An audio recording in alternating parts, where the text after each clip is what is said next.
Même s'il est vrai qu'Alfred Leslie Satie n'est pas nommé au panthéon des musiciens qui ont révolutionné leur temps, j'assume pleinement une irrésistible envie de l'y emmener. En effet, né à Honfleur en mai 1866, Eric entra au conservatoire de musique de Paris en 1879 avant de s'en faire virer. Cela pose déjà les bases d'une musique hors des règles très strictes de l'époque. En 1887, il s'installera à Montmartre et composera ses 4 ogives pour piano, les partitions ayant la particularité de ne pas avoir de barre de mesure. Le musicien aura connu de nombreux artistes durant sa vie, ayant été aussi en contact avec Maurice Ravel ou des dadaïstes comme Marcel Duchamp.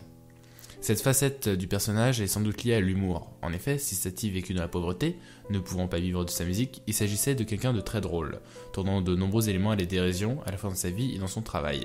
C'est le cas des jeux de mots dans les annotations de ses partitions, les petites piques à ses amis tels que Debussy.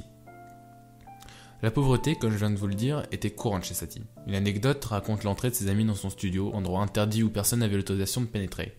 Ils ne découvrirent que 2 pianos désaccordés, des partitions exclusives que l'auteur pensait perdues, et une armoire remplie de manteaux similaires à ceux qu'il portait toujours, en changeant quand il s'usait.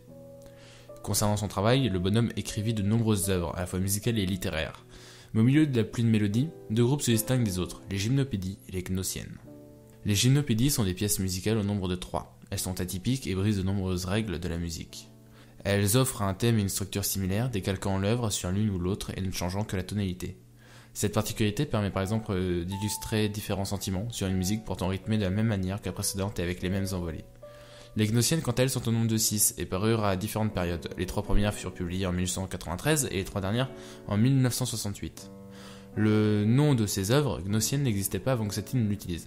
En revanche, le terme semble être dérivé du terme gnos, qui est un concept philosophico-religieux prônant la connaissance directe de soi.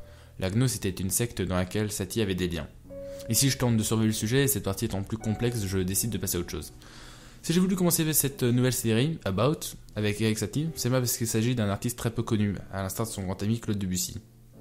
Pourtant, la musique de Satie est présente dans de nombreux films, tels que Paris, de Cédric Clapiche, Neuilly-sa-mère de Gabriel Julien Laferrière, ou encore Mr. Nobody de Jaco van Dormael. Eric avait une vision très libre de la musique, et pourtant laissait ses œuvres coïncider entre elles. Nous retrouvons alors le style de Satie entre les gymnopédies et les gnossiennes. Lucien posait également ce qui semble être les bases de la musique atonale, reprise une vingtaine d'années plus tard. C'est par exemple le cas des gymnopédies, qui possèdent à certains moments des notes diminuées, créant un effet oppressant sur l'échelle musicale de l'œuvre. Satie innovait, et innova toute sa vie, préférant composer des pièces qualifiées de rudes saloperies par lui-même, en plus de sa propre musique, afin de rester autonome et faire ce qui lui plaisait.